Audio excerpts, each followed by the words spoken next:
All right, so in the last lecture video, we talked about electronegativity, so essentially an element's attraction for electrons. And we talked about how fluorine is the most electronegative element, making cesium the least electronegative element. Fluorine has the most attraction towards electrons, cesium the least. And so this brings us into the difference between metallic character and nonmetallic character. We've already had a glimpse of metals versus nonmetals in earlier chapters, so now we will apply our concepts of electronegativity to the reactivity of different metals and nonmetals. So let's get on to that metallic and nonmetallic character. So essentially all the trends that you need to know lie within our periodic table. So like I said, fluorine is the most electronegative element. So this part of the periodic table is mostly non-metallic character. While cesium, on the metals side of the periodic table, is the most metallic. And so you see here these arrows showing that metallic character increases going right to left on the periodic table. So pointing from the nonmetals to the metals, we become more metallic, obviously. And then within the metals, metallic character increases going down a group. All right, so we've already talked about the different characteristics of metals and nonmetals. We know metals tend to form cations. They tend to lose electrons because of their low electronegativity. They aren't as attracted to electrons than our nonmetal friends on the periodic table. Nonmetals, due to their high electronegativity, tend to form negatively charged anions. And another reason is for the large negative electron affinity, meaning that there is a lot of energy payback when a neutral nonmetal gains an electron. So let's just quickly fill out this table. Most of this we already know. Metals have low electronegativity, low ionization energies, so they tend to form cations, or they'll lose an electron to make a positively charged atom. So we already know that. Something new within metals that we want to apply some of these concepts to is that metal oxides. So metal oxides are basic, meaning that they can donate an OH or hydroxide anion when dissolved in water. Also, when metals react with hydrogen or are involved in a metal hydrogen bond, this is what we call a hydride, so a metal bonded to a hydrogen. This is these bonds, the metal hydride bond is ionic in character. And so character. So just to expand on that, remember, metals are typically cations when they're ionic. So a hydride is composed of a metal cation and a hydrogen anion. Or a hydride. So H minus, this is a hydride. All right, and so we haven't talked about hydrides yet in this course, but because hydrides are, or metal hydrides are ionic in character, what really happens is when we form our metal cation and we lose that electron can be grabbed by a neutral hydrogen atom and become a hydride. So this electron essentially goes with hydrogen. So then we're left with a metal cation and a hydrogen anion, thus making a hydride. So this hydride is different than our acidic protons or acidic hydrogen cations that we've talked about in previous section. So the hydride is different than our acidic hydrogen. All right, so those are some properties of metals. These ones that I've written down are new properties that you haven't seen before. So the big basic things to know here: metals form cations, we knew that. Metal oxides, so when there's a metal bonded to an oxygen, are basic in character. And when a metal is bonded to hydrogen, it forms an ionic compound called a hydride, where the hydrogen is negatively charged. All right, so then to the nonmetals, or the right side of our periodic table. These have high electronegativities, meaning they are attracted to electrons, and so they form anions. And the reason for that, thermodynamically, is that there is a large negative electron affinity. We get a lot of energy back when a neutral nonmetal gains an electron. So, we can write that out. A neutral nonmetal, I'll just call it N. some neutral nonmetal, gains an electron to form some type of negatively charged atom or negatively charged anion. And so this is the opposite of the behaviors of metals.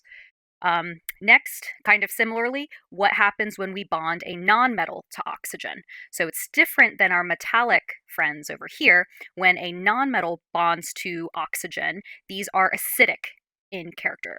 Especially, I'll show some examples here in a little bit of nonmetal oxides when we put them into water make acidic solutions. And so acidic, remember, means can donate a proton or a hydrogen cation, while basic means it can donate a hydroxide anion. And then finally, what happens when we bond a nonmetal to hydrogen? So again, different than metallic character. Nonmetals, when you bond it to a hydrogen atom, oops, I put hydride. I don't want to put that. So a nonmetal plus a hydrogen atom produces a covalent compound. Covalent. So our NH bond here, when we bond a nonmetal to a hydrogen atom, that bond is covalent in character. And we'll talk about that and expand on covalent character versus ionic character of bonds in the next chapter. So that is a covalent bond, and I'll just kind of hint if this is a sharing of electrons versus our ionic bonds, our metal hydride ionic bond character. Ionic bond. This is formed, an ionic bond is formed through electron transfer, which we have talked about before.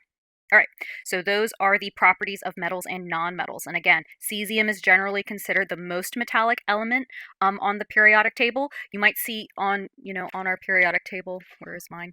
I don't know where mine is, but francium is another group 1A metal that's below cesium, but francium is radioactive and we don't typically study it. It's difficult to find out in nature, but we do have samples of cesium sitting around the lab. That is a more common 1A metallic element that we have. So that's studied a little bit more, and it is the most metallic element on the periodic table. Okay, so let's expand on properties of metals, so the left side of the periodic table. So we already talked about predicting charges of metals and how the charge when a metal forms a cation, so they form cations, that the charge of the cation is based upon its group number, because that's how many electrons it takes for that element to achieve a noble gas configuration. It loses all of its valence electrons. And we already said that the number of valence electrons is indicated by the group number that element is in. So predicting cation charges is pretty straightforward for metals. So our group 1A and 2A elements, those charges are just its group number. 3, 4, and 5A elements is either its group number or its group number minus 2, meaning it only loses its p electrons. So some examples here for group 3A in this like little exceptions area. Exceptions.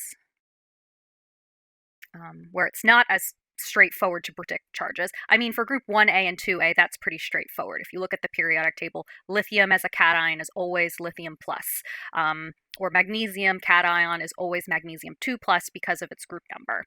But group 3A, 4A, and 5A is a little bit different because there can be a little bit of variable charge there.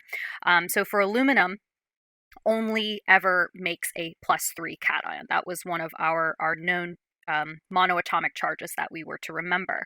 But gallium, so one below aluminum, can have two different charges, and we typically have to indicate that using the stock system. And so gallium can either lose all of its valence electrons. Gallium is a 3A element, all right? So it can lose all of its valence electrons, or it can just lose its p electrons. All right, so I do want my periodic table. Where are you? Okay, so if we wrote out the electron configuration of gallium, it would be argon, so it's shorthand. Argon, 4s2, 3d10, 2, 3, 4, and 4p1. So that is the electron configuration of a neutral gallium atom. So we can get the 3 plus cation if we lose all of its valence electrons. So all of its n equals 4 electrons. So if we lose the 2 electrons from the 4s orbital and the 4p subshell, then we can lose 3 electrons total, thus making a +3 gallium atom. Or, so what I have drawn here, what I have highlighted, just gallium losing those 3 electrons will produce a +3 cation.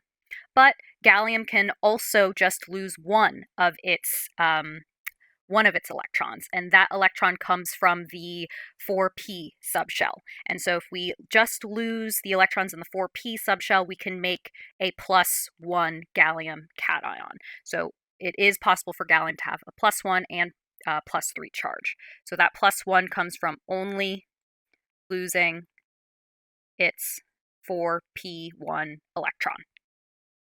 And so we can apply these same principles to other group 3A elements. So indium can also lose a +1 electron. So it's its 5p electron, or it can lose its 5p and 5s electrons to make a +3 cation. And so you see what I have highlighted is the most common charge for these particular elements. But then once we get down to thallium, because of relativity, and this is called the inert pair effect, thallium will only ever lose 1 electron. So it's losing its 6p electron, only losing 6p1 electron.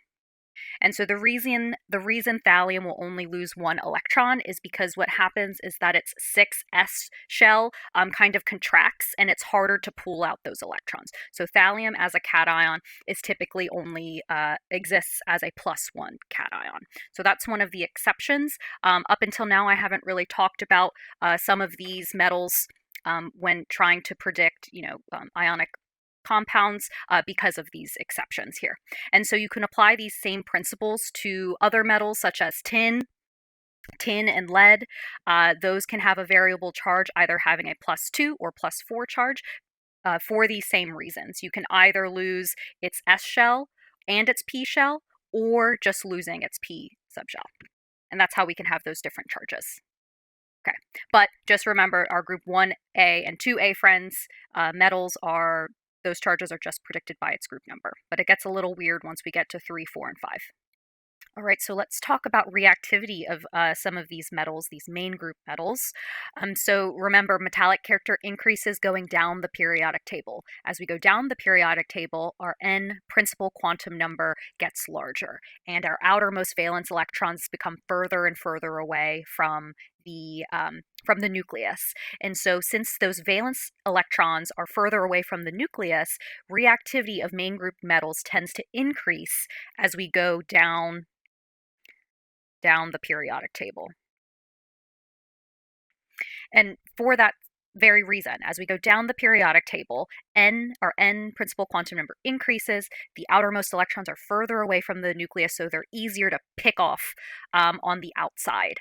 So typically when metals react, they're reacting with water, and they can lose electrons when you react them with water. If we just look at the activity series, we see that these metals can react with water and produce hydrogen gas because of their location on the periodic table. And so you see here for some of the group 1A elements, these are the most reactive metals, again, because from right to left, metallic character increases. So our 1A elements are the most metallic, and then they increase even in more metallic going down the periodic table.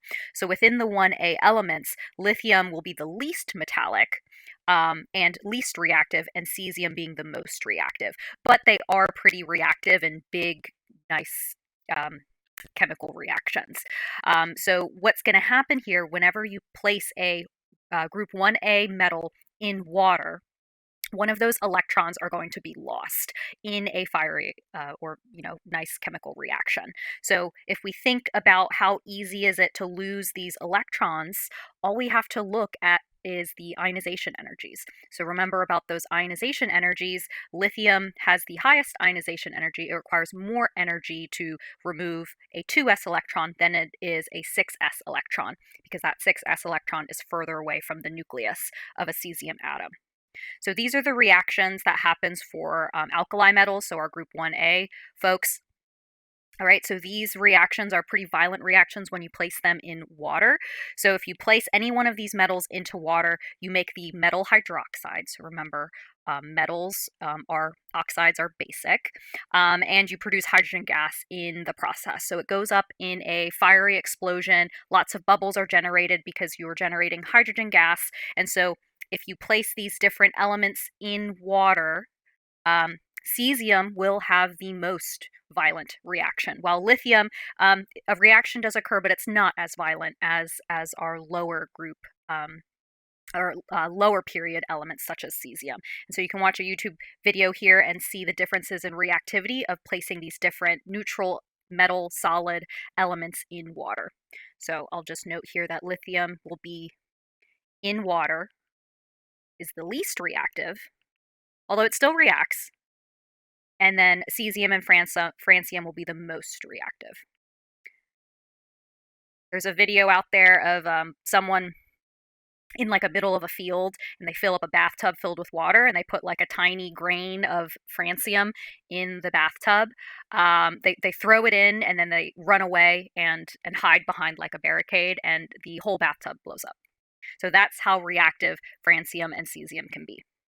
And so you can watch a YouTube video here to show the different reactivities. All right, so that's group 1A elements. So group 2A elements are not as reactive as group 1A, but we still see an increase in reactivity going down the group. And so the reason for the decreased reactivity from 1A to 2A is because in 2A elements, we have to lose 2 electrons to make an ionic compound. And so when you place these neutral elements in water, water isn't as reactive enough to ionize these different 2A elements. So typically you have to, in order to react group 2A elements, you have to react them in an acid in order to get the reaction to go forward. So alkaline earth metals, or these 2A elements, they also have higher densities, higher melting points than alkali metals. Their ionization energies are low, but not as low as 1A elements because we have to lose 2 electrons here. All right, so if we look at the reactivity of 2A elements, again, reactivity increases going down, increases reactivity. But yeah, typically you have to, in order to get a 2A element to react from its solid form, it needs to react with not just water, but either steam or even an acid in order for it to go forward, because it's not as reactive as 1A elements. So you see that here. And of course, reactivity increases going down. So some of these lower group 2A elements will in fact react with water because they are more reactive than our beryllium and magnesium cases up here. All right, so you remember me mentioning before that metal oxides tend to be basic. So a metal oxide is an ionic compound because it's composed of a metal, which is a metal, and oxygen, which is a nonmetal. And we know metals and nonmetals, when you bring them together, form ionic compounds. We can use our trends of ionization energy and electronegativity to also reinforce this formation of an ionic compound due to electron transfer, versus covalent compounds, when they have similar electronegativities, tend to form covalent compounds with covalent bonds or sharing of electrons. But anyway, getting back to it. Oxides of metals tend to be basic. So I have an example here of a metal oxide, calcium oxide. So calcium is an ionic substance. It has a charge of 2 plus. Oxide, the anion form of oxygen, is 2 minus. Yes. All right, so 2 plus, 2 minus comes together to form the formula unit calcium oxide, and that's a solid. So there's our metal oxide. So what we mean by a metal oxide is basic is if you put that metal oxide, which is a solid, into water. Water is H2O, liquid. All right, so we can get a combination reaction between the metal oxide and water. So if I just kind of rearrange some of these atoms to form a combination to one substance as the product, we actually produce a metal hydroxide. So if we remember hydroxide, that is, part of the definition of a base. And that's what makes this substance basic. Hydroxide is OH minus, so we know bases tend to form, donate these OH minus hydroxide groups with that you can combine with an acid which donates a H plus cation proton. Those can come together to form water in a neutralization reaction. So for this particular example, calcium oxide plus water gives us the metal hydroxide version, which is, in this case, calcium hydroxide. So we see the hydroxide group here. So that's the OH minus. It has a -1 charge. Calcium still has the same charge as it did in this ionic substance. So this is a calcium 2 plus. So you can see that we have to have a 2 subscript here to get all of that to be charged balance. And then if you want to know the state, this is aqueous. So calcium hydroxide is aqueous. And because we're adding it to water. All right, and so you can see that all of the atoms are balanced. This is a balanced chemical reaction. One calcium, there's 2 oxygens from the hydroxide, so we see oxygen there, and 2 hydrogens. All right, so this formation of a metal hydroxide means that the oxide of this metal is basic. So since metal hydroxides are basic, they also react when you add acid to metal hydroxides through a neutralization reaction. Because we're forming a hydroxide when we add it to water, when we add the metal hydroxide to water, so we can easily just replace that water or add some acid to the water in order to neutralize all of this hydroxide that we're forming from the metal oxide. So oxides of metals are basic and they react or dissolve via neutralization reactions. So you can take your metal oxide, add an acid such as just, any HX acid, and the products of that are the salt that comes from the metal oxide and water. And so here's an example. So we can take nickel oxide, which is a metal oxide. This is the metal oxide. So nickel, this is nickel 2. Well, I guess nickel as a cation is always nickel 2 plus. And then oxide is O2 minus. So there's our metal oxide. So our acid here is nitric acid. So there's our acid, HX. So the nitrate part is like the X. So the part we really care about is the proton on it, the acidic proton. And so essentially we can skip this step of forming our metal hydroxide and just straight neutralize it. So that's what's happening here, is that this oxygen on the metal oxide becomes neutralized, and so the products that we get are products of a neutralization reaction, which is water, and we get a salt. So in this case, it's the metal cation and the anion that's associated with the acid. So we make nickel nitrate. And so you see in this reaction, so nickel oxide, our metal oxide, if you put it into water, just straight up water, it doesn't, this particular substance, nickel oxide, that metal oxide does not dissolve in water. So when you put it in water, that's what you see here. It's insoluble. All right. So it doesn't really do anything. It's insoluble if you check out solubility rules.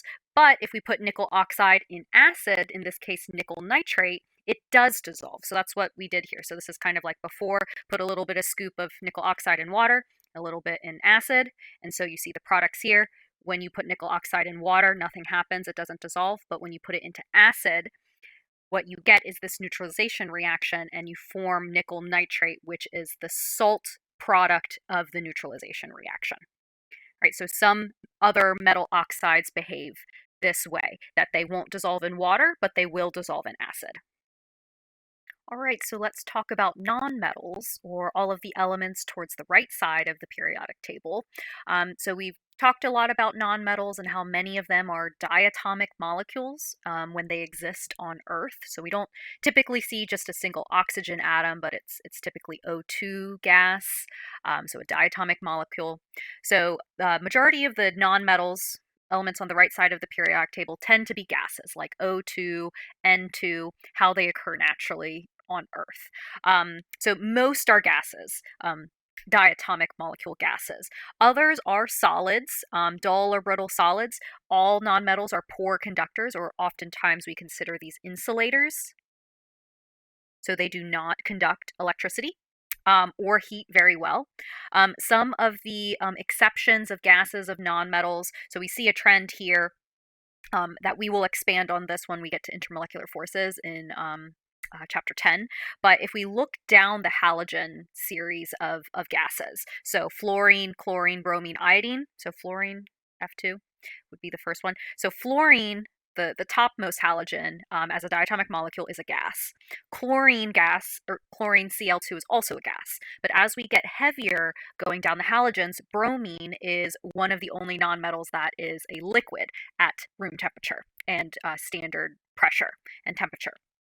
So bromine is a liquid, and then iodine, I2, is a solid at room temperature. So down the halogens, chlorine, bromine to iodine actually goes from gas to liquid to solid. And we'll expand on that when we get to intermolecular forces. There is a reason for that, but that's just a little exception that you need to know with nonmetals. And another example of a brittle solid of one of our nonmetal elements is sulfur. So sulfur occurs naturally in its elemental form as S8. It's actually a ringed structure, and this is a solid. And so you can see that it is very brittle. You can just kind of like hit it with the hard edge and it will break. So what makes nonmetals different than metals is when we put together these different nonmetal molecules, they are formed by covalent bonding. Right, so any compound that only contains nonmetals, we call these molecular compounds, meaning they form molecules. Molecules are made by a sharing of electrons, and we call this a covalent bond. And we'll talk about this in the next chapter. So that's molecular compounds are only composed of nonmetals. So some examples of molecules are like any of our organic carbon, hydrogen, oxygen containing substances. Those are molecules because they're all composed of nonmetals. So I guess I'll mention up here, hydrogen also counts as a nonmetal. Although we put it in with its 1A group because it only has one valence electrons, but hydrogen is a nonmetal. So yeah, so for example, like any CHO containing compound is a molecule made up of covalent bonds, versus combining a metal and a nonmetal. Because of the differences of electronegativity, there is an electron transfer that occurs, and so ionic compounds are composed of ions, a cation, and an anion, and that forms an ionic bond. All right, so within a covalent bond, we have two nonmetals that have similar electronegativities. So since there isn't any one driving force for the electron to go towards one atom towards another, since their electronegativities are similar, there is no electron transfer. An electron transfer is not favorable. So how we make or put together molecular compounds are through covalent bonds or sharing of electrons. So here is an example of a molecule. So this is acetylsalicylic acid, or aspirin. So just, Bayer aspirin that you buy at the store. So it has this formula C9H8O4. So you see carbon, hydrogen, oxygen. Those are all nonmetals. And so here is a molecule of aspirin. So it's a discrete molecule. Like you could, in theory, just pick up one molecule of aspirin. It's not like ionic compounds where it's a network of formula units. Instead, you can, in fact, just pick up one aspirin molecule, and it would be discrete. Glucose, so C6H12O6, is another example of a covalent compound. And so you see here, there's 9 carbons, which are the black dots, or the black balls, so you can count 9. There are 8 hydrogens, so these are the white balls, and oxygen are the red ones. So you see that how the molecular formula corresponds to the ball and stick projection that we have here. And so all of these bonds that are connecting the carbon and carbon atoms, carbon and hydrogen atoms, carbon and oxygen, or carbon and hydrogen, all of these are covalent bonds that are formed through the sharing of electrons. And again, we will expand on that in the next chapter.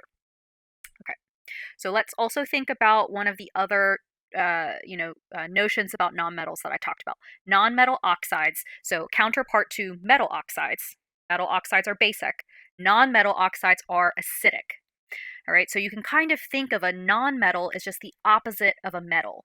So metals are basic, non-metals are acidic. So if we kind of want to think of a trend, the more metallic a substance is, the more basic its metal oxide will be. So counter to that, the less metallic a substance is, the more acidic that oxide, metal or non-metal oxide, will be. So less metallic, or you can think about it more Non-metallic. So those trends kind of work out oppositely. So let's just think of these nonmetals. Nonmetal oxides are acidic. So what's an example of a nonmetal oxide? So CO2, carbon dioxide, the stuff we exhale, that is an example of a nonmetal oxide. Carbon is a nonmetal, oxygen is oxygen. CO2 is carbon dioxide. So that's a nonmetal oxide. So here's an example kind of showing the acidic nature of CO2 gas. So CO2 is all around, in our air, right? And so, actually, if you took the pH of just regular rainwater, water that just occurs naturally on Earth, it's actually slightly acidic because of the CO2 that's in the air. So, if you took the pH of just rainwater in your rain barrel outside, it should be slightly acidic because of all of the CO2 that's in our atmosphere. But this example, a more chemical lab example of the acidic nature of CO2. So I have a solution here in this graduated cylinder. It's slightly basic. We know it's slightly basic because I have an indicator in there. So we could use something like phenolphthalein, like we used in lab, to show that it's basic. So this particular indicator, bromothiamyl blue, turns blue when it's slightly basic. So this ice cube looking thing, it's not ice, but it's dry ice. Dry ice is CO2 in the solid form. So if we drop that piece of solid CO2 into the solution, it will start to bubble away, and some of that CO2 will actually be trapped into the solution itself. And so you see when you drop that piece of CO2 and some of the CO2 dissolves into the solution, making carbonic acid, it actually turns the solution slightly acidic. And that's why you see a color change. The indicator turns yellow, indicating that the solution is now in an acidic pH zone. So in this case, pH is above 7, and in the acidic range, our pH is below 7. Right? Yeah, and so a solution of carbon dioxide in water is also called carbonic acid. So the equation for that, so CO2 gas plus water liquid gives us H2CO3. But if we remember from chemical reactions, H2CO3 is very unstable. And so not a lot of this will exist. And typically what happens is this rapidly decomposes back to CO2. But some of the carbonic acid will still exist in solution, and we'll talk about that in chemistry 1220, thinking about equilibrium. But so just know some of the carbonic acid still lies in this solution to make the overall pH of that water acidic. And so you have experienced carbonic acid if you've ever had a drink of soda or even seltzer water. So that bubbly feeling that is so tasty when you drink a carbonated beverage. Carbonated. So carbonated means that they add gaseous CO2 to the liquid itself. So those are the bubbles that you feel on your tongue. That is dissolved CO2 in the drink itself. So if you ever drink a soda too fast and you feel a burning sensation, that's a result of the slightly acidic nature of that soda. So also if you take the pH of soda, it will also be acidic because of the carbonic acid in that soda. So that's also a reason why dentists don't suggest drinking too much soda, because that acidic soda or carbonated beverage will slowly dissolve away at the enamel of your teeth because enamel is slightly soluble in acids. And a reason is because there's a lot of calcium in our teeth, and that can be dissolved with acid, and soda is acidic. So just stick to drinking regular water. All right, so yes, there's other places where we see acidity of nonmetal oxides. So there are other gases in the air other than CO2. So SO3 gas is another nonmetal oxide. Remember, nonmetal oxides are acidic. So SO3 gas plus water actually makes sulfuric acid. So this is one of the components of acid rain. Also, nitrogen oxides also can produce acid rain. And so SO3 and NO2 gases are products of burning of fossil fuels. So when we put these contaminants and this pollution in the air, we're putting more SO3 or NO2 into the air And so those gases, those nonmetal oxides, can react with just the regular humidity and water vapor in the air and produce acid rain. So the products, when you combine these nonmetal oxides, you can make sulfuric acid or nitric acid. Those are two strong acids. All right. And so kind of the consequences of acid rain, or very acidic rain, so way more acidic than what carbon dioxide and carbonic acid can do, because this is actually a weak acid. um, Sulfuric acid, nitric acid are both strong acids, and what will actually happen is that many monuments, statues that contain calcium containing things like granite or limestone will slowly dissolve away because of the acidity, the high acidity, or I guess the low pH, or the very acidic rainwater that washes down on these outdoor statues. And so conversely, also, remember we could neutralize metal oxide bases with acid. We can also do the reverse with non-metal oxides that are acidic. So this last point here, if we take a non-metal oxide such as CO2, we can react it with a strong base. So in this case, it's barium hydroxide, and we make a salt and a water. So this is the same type of neutralization reaction that we've seen before with metal oxides that are basic. We add an acid. But for nonmetal oxides, because they're acidic, to neutralize it, we add a base. Okay, so last point here, but this is review, the ions that are formed with nonmetals. We already talked about this. We just use the periodic table and count how many spaces to get to the nearest noble gas to predict a nonmetal charge on a monoatomic ion. So it's all about getting that noble gas configuration. So typically we know nonmetals form anions, or negatively charged ions. So to calculate that, you just look at the group number and subtract 8, and that is the charge of the anion for that specific element. This is all has to do, the reason number 8 is because there's a total of 8 electrons that can fit in your S subshell and P subshell within that period, or within that N value.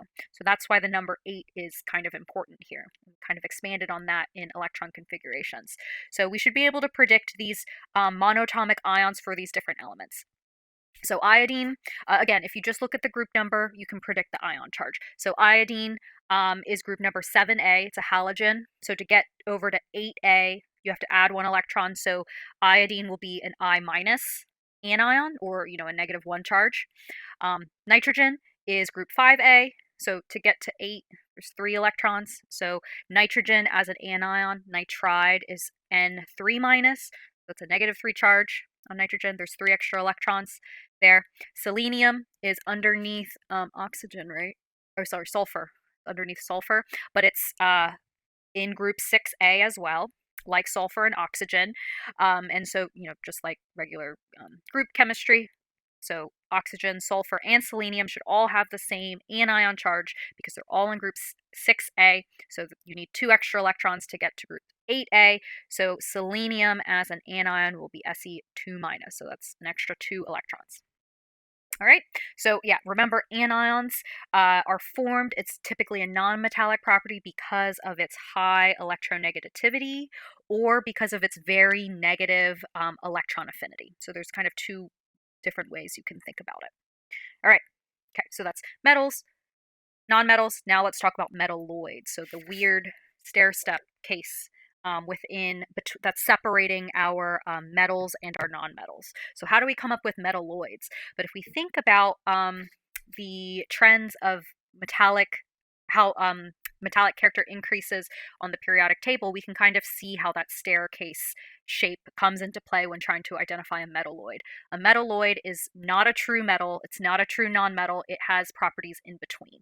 We often contribute many of our metalloids to semiconductors because they're not they're so for example, silicon is shiny, but it's also brittle, so it has both properties of metals and nonmetals. It's a poor conductor and also a poor insulator. It actually kind of has properties of both, and when we dope silicon, we can make it a useful semiconductor within the photovoltaic field. So how we see metalloids. If we remember our metallic character increases going down, but it also increases going right to left. So if we kind of look at metalloids, we see this stair step case. So essentially, uh, carbon will be our most metallic of all of our nonmetals. But then once we get to boron, we're kind of closer to the metallic region, so we have not a semiconductor or a metalloid. But if we go a group down, because metallic character increases, that moves over one element. And same thing as we go down another period, um, our um, our metalloids move over again, one element over. And so that's why we get this stair step diagonal picture for our metalloids. So our reason, more metallic as we go down a group, but also less metallic as we go left to right. So that's why there's this stair step location for all of the metalloids. But really, metalloids are just our separation between all of our nonmetal elements and our metallic elements. So that's the separation between those two different types of elements. Okay, so now let's apply some of our trends that we saw with basic metal oxides, metallic compounds versus acidic non-metallic compounds. So let's kind of put those into practice. These are the types of questions I can ask you when trying to look at the different metallic nature of different elements. So let's put these trends together in terms of chemical properties. So we have a question here. So compare the basicity of bismuth oxide versus an oxide of phosphorus. So we want to compare basicity of bismuth oxide, so Bi oxide. It doesn't matter what the actual formula is, we just know it's an oxide that contains bismuth, and an oxide of phosphorus. So it's just some type of phosphorus containing oxide. So phosphorus and oxygen. So let's remember, when did we talk about basicity in this chapter? Well, basicity was a property of metal oxides. So that's where we want to start. Metal oxides are basic. So that means basicity of a metal oxide increases with the metallic character of the element that oxygen is attached to. So remember here, basicity is related to metal oxides. So the more metallic a metal is, the more basic its metal oxide will be. So our strategy here, because we've identified the two things we want to compare, some bismuth oxide and a phosphorus oxide, our strategy should be to compare the metallic character, because that has to do with basicity. Metal oxide's basic. Let's compare the metallic character of bismuth and phosphorus. And that should tell us which of the metal oxides will be more basic. So if we look for bismuth and phosphorus, so phosphorus is actually a nonmetal. All right. So phosphorus is a nonmetal, and bismuth is in the same group. It's in group 5A, but it's actually below the stair step case of our metalloids. So bismuth is actually a metal. So that means bismuth is more metallic than phosphorus, because phosphorus is a nonmetal, bismuth is a metal. So that would mean, since bismuth is more metallic than phosphorus, that would mean our bismuth oxide, whatever formula that is, should be more basic than phosphorus oxide. Right? So that's our strategy here. Relate basicity to metallic character, then compare the metallic character of the two elements involved. Right. So that's the first one. So let's do one more. So let's look at this trend for a different one. So this is compare the acidity of an oxide of sulfur versus an oxide of phosphorus. So let's, again, identify the two substances we want to compare. An oxide of sulfur. So SO, doesn't matter what the subscripts are. So sulfur oxide. And then we have an oxide of phosphorus. So it's P something, O something again. Okay, so those are the two elements, sulfur and phosphorus, we want to compare.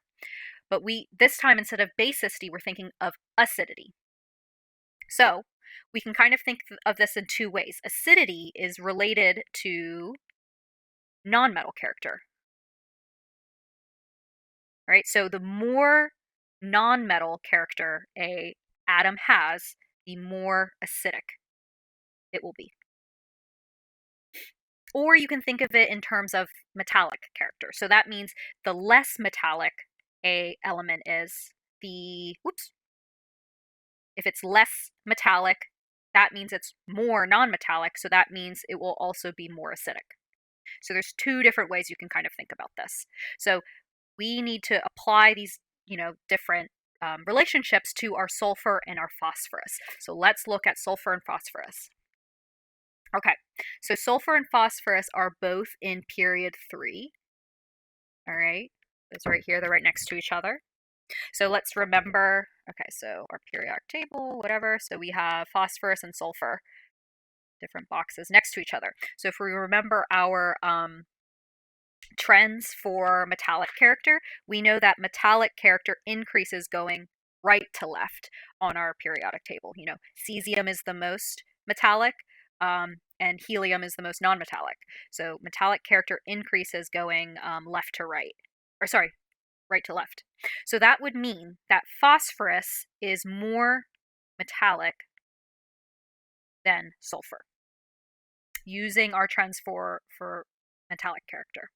But let's put it in terms of non-metal character, just because that's more related to acidity. So it's just backwards. So that means that phosphorus would be less non-metallic than sulfur. So if we apply our terms of acidity here, so we said the more non-metal character an element has, the more acidic its oxide will be. Right? So that means since phosphorus is less non-metallic than sulfur, then that means sulfur will be more acidic and phosphorus will be less acidic. All right, so let's put that there. So our sulfur oxide containing compound will be more acidic, and our phosphorus containing oxide will be less acidic. So this type of question when thinking about acidity is a little bit more difficult than thinking about basicity, because we're thinking about non-metallic character. But there's a couple ways you can think about it. Either thinking about which element is more metallic or less metallic. The less metallic element will be more acidic, or you can think the more non-metallic element will be more acidic. So there's different ways to think about it. But if you just remember on your periodic table, cesium is the most metallic, and then up here helium and fluorine are the least metallic. All right, okay, so there's that. And then just kind of to reinforce this concept here, and why this kind of makes sense, that our sulfur containing oxide is more acidic and our phosphorus substance is less acidic. If we look at these acids, these nonmetal oxides, and combine them with water, we get specific acids. So SO3, an oxide of sulfur, if we add that to water, we get H2SO4, which is a strong acid. That's one of our 7 strong acids that we've talked about, sulfuric acid. But then if we look at an oxide of phosphorus, which is P4O10, and add that to water, the acid that we make from this non-metal oxide is H3PO4, or phosphoric acid, and that was one of our examples of our weak acids. So that kind of, this example exemplifies how non-metal character trends with acidity. We said that our SO3 containing non-metal oxide will be more acidic, so when we add that to water, it makes a strong acid. It's very acidic, versus some oxide of phosphorus is less acidic, it makes a weak acid.